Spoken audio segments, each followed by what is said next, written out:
हातात तलवार घेऊन दहशत माजवणाऱ्या इस्माला सोलापूर शहर गुन्हे शाखेच्या पथकानं मोठ्या शिताफीनं ताब्यात घेतलं।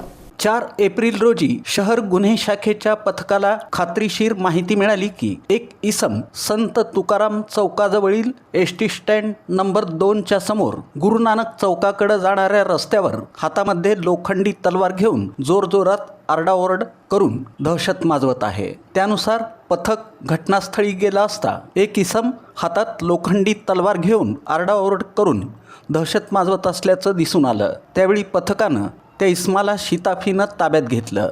त्याची अधिक चौकशी केली असता त्यानं आपलं नाव मोहन नागनाथ पोतू वय 37 राहणार शास्त्रीनगर शिवलिंग मंदिराजवळ सोलापूर असं असल्याचं सांगितलं।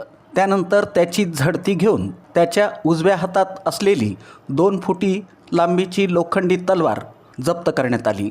त्याच्यावर सदर बाजार पोलीस ठाण्यात गुन्हा दाखल करण्यात आला आणि त्याला सदर बाजार पोलिसांच्या ताब्यात देण्यात आलं। ही कामगिरी पोलीस आयुक्त एम राजकुमार, पोलीस उपायुक्त डॉक्टर अश्विनी पाटील, सहाय्यक पोलीस आयुक्त गुन्हे राजन माने, सोलापूर शहर गुन्हे शाखेचे वरिष्ठ पोलीस निरीक्षक अरविंद माने यांच्या मार्गदर्शनाखाली सहाय्यक पोलीस निरीक्षक शंकर धायगुडे आणि त्यांच्या तपास पथकातील police head constable Ankush Bhosale, police head constable Shailesh Bugad, police constable Raju Waghmare, police constable Abhijit Dhaygude यांनी बजावली।